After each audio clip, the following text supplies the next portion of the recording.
Hi, this is Mick Burgess, and I'm joined backstage at the O2 Academy in Leeds by Jean Paul Gaster of Clutch. Jean Paul, how's it going? Quite well. How are you, sir? Very well, thank you. You're over in the UK for a quick run of 4 shows. How have they been going so far? So far, so good. We were in London last night. We played the Roundhouse, beautiful venue, had an excellent show there. Tonight we're in Leeds, and then tomorrow we are at Rock City in Nottingham, legendary Rock City. Yeah, absolutely. Yeah, that's going to be fun. Yeah. So you played the UK a fair few times over the years. What do you enjoy most about coming over here, apart from our weather? Well, the weather is definitely one of the more attractive points of the UK, I would say. The fans are just so dedicated and also so knowledgeable of our catalog. On this tour in particular, we've been really trying to stretch ourselves and put some songs into the set list that we haven't played in quite some time. And I'm always impressed with how well people know the catalog. They're singing along to songs that we haven't played, in some cases to 15 or 20 years ago. Yeah. So it's pretty great. So what sort of songs have you got lined up then? Well, I'm making the set list tonight. We take turns. So tonight is my night. I'm pulling some stuff from Blast Tyrant. We plan to play the entire Blast Tyrant album in its entirety for New Year's. All right. So we're sort of brushing up on some of those. So there's some of that in there. There's going to be some stuff off the new record too, Book of Bad Decisions, and probably some old stuff too. Yeah. Are you going to be putting in DC Sound Attack for that wonderful? I don't think I am tonight. No, not on this one. Can we make a special request of that? You can. I know people. So how do the set lists sort of differ when you play shows in Europe compared to in America? Do you have to sort of adjust according to your audience? No, not so much. I think we're because we change set lists, or we switch up who makes a set list from night to night. There's a wider variety of songs for us to pull from. So at this point, I think we're up to about 70 songs now that we're pulling from, and so that makes it more interesting for us. Yeah. This way, we're not playing the same stuff every night. That would drive me nuts. It's a very democratic way of doing things as well. Keeps the band all on good terms together. Yeah, absolutely. Yeah. So, I mean, have you noticed that each time you keep coming back to the UK, the crowds are getting bigger and bigger and more enthusiastic? I would say that's exactly the case. We are fortunate in that regard that the idea of playing a gig and then having people tell their friends about it, and we return to the town and more people come. But fortunately, that is the situation with Clutch, and we're very appreciative of that. Yeah, I think the tour you did a while back with Thin Lizzy and Triggerfinger won you a lot of new friends, and I think a lot of people have come back as a result of that. Yes, we had an excellent tour with them. Prior to that, we were out with Motorhead. That was excellent as well. We toured the UK with Therapy years ago as well. And so because we played with so many different kinds of bands, I think the audience is pretty wide-ranging as well.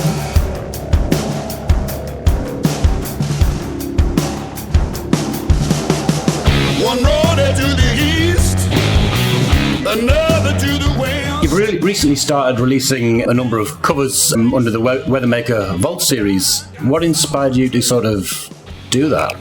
Well, I think there was a few things that went into it. Just strictly from a creative standpoint, I think it's good for us to get into the studio and just sort of exercise that set of skills. We're very much a live band.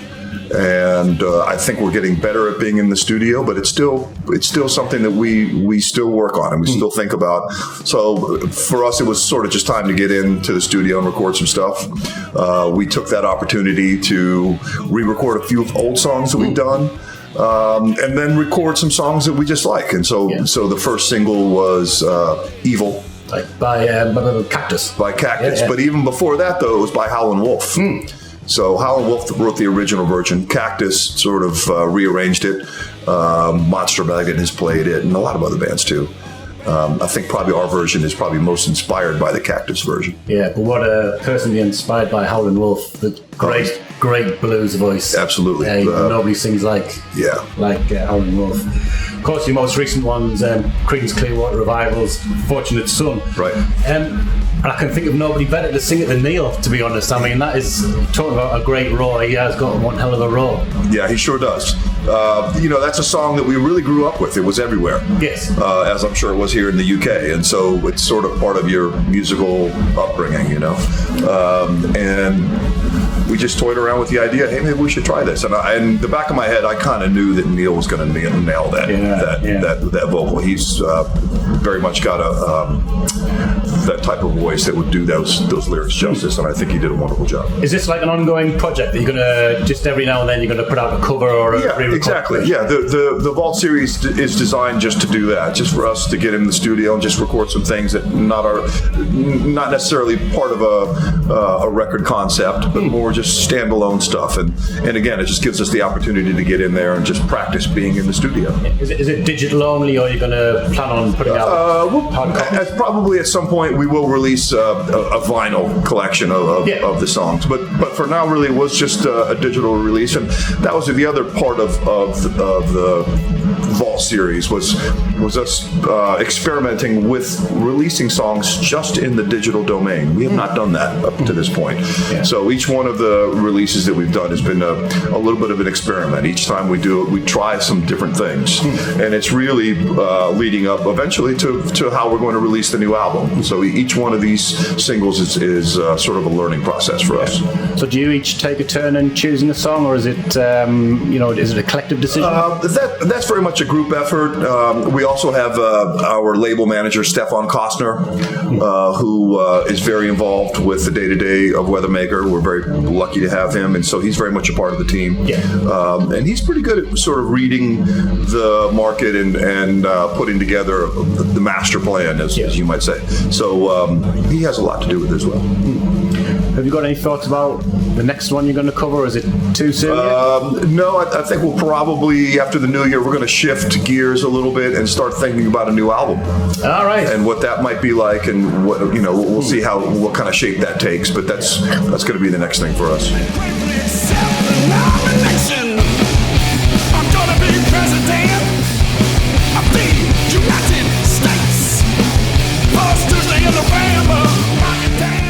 You mentioned, your studio albums. Your latest album, Book of Bad Decisions, came out last year. It's your highest charting album as well. It's not a bad result for a band that's been around for 25 years. That you're now incredible. The big. Yeah, it's incredible. We're very proud of it. The first record that we released on Weathermaker was Strange Cousins from the West, and each one of the records that followed after that, we learned a little something about how to release an album and how to set it up. For us to be able to chart the way that we did is incredible, and then when you take into account the state of the industry these days, we were extra proud of that. And do you think having your own record labels given you that creative freedom to push in the direction that you've wanted, which has resulted in the greater sales? Without a doubt. That's the early days working with the labels was always it was a source of great frustration. Yeah. We bounced around from label to label quite a bit in the first half of our career. You end up thinking about a lot of stuff that has nothing to do with making music or playing music, and as soon as we started our own label, all of a sudden, that was no longer an issue. It was, the music can work hand in hand with the business as well. So are you actually involved in the business side as well? Certainly, yeah. We're very hands-on. We handle everything front to back, and by that I mean when I'm home, I'm at the warehouse shipping out vinyl to Germany and UK. Right. And does that not put extra pressure on you when you could be sitting at home chilling out a bit after too? It is work I do not mind at all doing. It's very fulfilling, and I know that very few bands do that and are capable of doing it, and for that reason, we're very proud. It keeps it all under your control as well. Absolutely. Oh, that's great. Yeah. So, I mean, did it originally start off with a plan just to have Weathermaker as a vehicle for Clutch, but it's sort of expanded into some of your side projects as well, like the Company Band and the Mob? I mean, were those bands already in existence at that point, or were you able to sort of develop those bands because you had Weathermaker there to bring them on? I think more than anything, Weathermaker sort of serves as an outlet for those side projects. And so you're correct. We have the company band, we had the Mob. I released a side project with some friends of mine who are actually playing here tonight in a band called King Hobo. And so that record came out. I've also got another side project I'm doing called Spy Machines, and that's coming out probably first half of next year. That'll probably be a digital release only. But again, it's a way for us to just sort of get music out there, and the intention is not to sell 1 million records at all. It's just be able to sort of have a place for our creative outlets.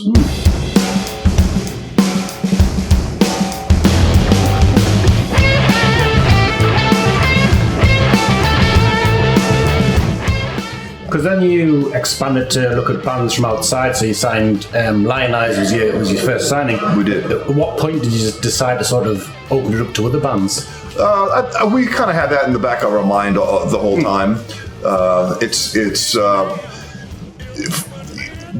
very much it's for Clutch, first of all, more than anything. But being able to release stuff, it's really you have a system there in place, and so it's just more about putting the songs into the system and getting them out into the world, so that people can hear it. Yeah, because talking of Lion Eyes, you also produced Lion Eyes, and you played on drums on their last record. I did. I mean, do you give bands that creative freedom that you crave as well when you're acting in a business capacity, or do you sort of try and steer them down what you think? No, certainly. It's all about helping the band make the record that they want to make. Yes. I've been fortunate enough to work with Lion Eyes on the last few of their albums, and they're excellent musicians and great guys to hang out with, and they very much come from the same mindset of as far as the music that they like and the music that they want to make. And so when they approach me to help them, it's an honor for me, and the last record in particular was a real joy to make. Do you find that working with other musicians in this way, not just musically, but in a business capacity and a production capacity, it sort of helps you as a musician as well to develop your skills as a musician? For sure. Definitely when I'm collaborating with other musicians, it's much more about the music and less about the business at that point. But certainly that's, that is the goal. I very much enjoy playing with other musicians. There are situations where sometimes as musicians we might play with people who have greater ability than we do.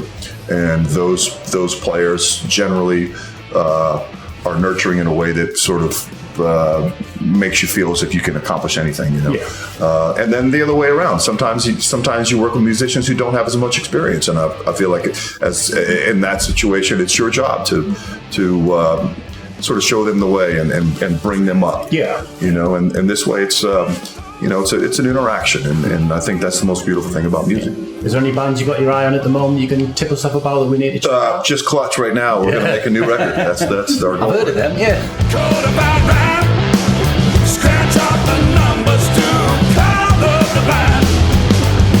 If you're in need. So next year, you'll be playing not one, not two, but 3 shows at the Ramblin' Man Festival, which Correct. is an unprecedented event. 3 completely different sets as well. Yes. Who came up with that idea? Well, the organizer at Ramblin' Man, Chris, that was sort of his concept. He came to us last summer with the idea and explained that he'd never done it before and wasn't even sure this would be of interest to us. And as soon as we heard the opportunity to do that, we said, of course, we want to do that. We've always been one to embrace challenges like that. And it's been great so far. What will each set comprise of? Well, we're going to do 3 sets. So the Friday night set will be sort of the most rock and roll out of all of them, maybe similar to what you might see here tonight. We'll do another set on Saturday afternoon, and that's going to be sort of a semi-acoustic set. So I think maybe the idea is to sort of start as acoustic as we possibly can, and then sort of work through different songs, and then at the end up somewhere in between. I'm not sure exactly how that's going to go. And then the Sunday night set is maybe the one I'm looking most forward to. That'll be sort of a jam. We're going to have some friends of ours join us. Our our friend Mike Dillon will come from the United States. He's a percussionist and a vibraphonist, and is also very well versed in the style of DC go-go. So we're going to play some go-go on Sunday night. We're going to play some blues on Sunday night. We'll have some jams. Is that the sort of New York funk style? No, go-go is from Washington D.C. and it's a very regional form of funk. Some of the very earliest folks who sort of brought this style into life would be Chuck Brown and the Soul Searchers, or Experience Unlimited, or Trouble Funk. And so it's a very percussive, heavy form of funk, and it's something that I grew up with, and so it immediately informed the way I play drums. And Yes. I think about that now. So, being in a rock band, a heavy, loud rock band, but at the same time, I'm always thinking about DC go-go and that go-go swing. And I think that's one of the things that makes our sound a little bit apart from the other bands. That absolutely is exactly the thing I was thinking of. That funk groove that you've got, but it's heavy as hell as well. Yeah, It's the best combination you can get. That really came from go-go, and I was exposed to those rhythms even before I played drums. I didn't get my first drum kit until I was 16, but those go-go rhythms were infectious to me, and I can remember being a kid and going to junior high dances, not because I wanted to dance with girls. Well, of course I wanted to dance with girls, but I was such a dork. No, but what I really loved was hearing those go-go records played over the PA, and I can remember very specifically hearing EU and Pleasure and Trouble Funk and these local hits that would be played at super loud volumes, and it was just for me it was. It really it made a stamp on my musical DNA. It's these first things that you hear. Oftentimes, they sort of create the blueprint for your playing. In some ways, you don't even realize how much it really affects you until later years. So going to those high school dances and listening to those records, for me, had a lot to do with how I hear drums. Yeah. And this sounds absolutely fantastic, and also sounds like a perfect opportunity to record those shows and do a digital-only release. Yes, we've been kicking that idea around. Yeah. Got me, but we got lawyers in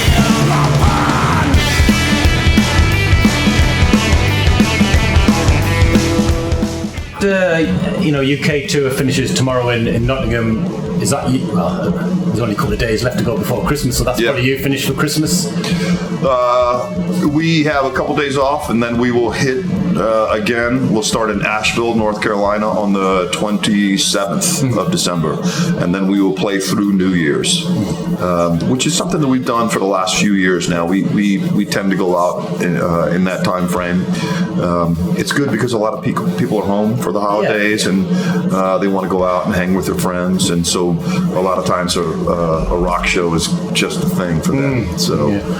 It gets quite quiet around our way after Christmas, so we've got to wait till mid-January before the band start coming back out. So it's going to be a lean few weeks of music for us. Right. But so then after that, 2020, new album, Ramblin' Man, and more live shows. Yeah, more live shows. We have a lot of stuff lined up for the spring. Actually, we'll be going out in the States for a couple weeks. We'll be going to Mexico, South America. We'll be going to Australia. We'll be busy.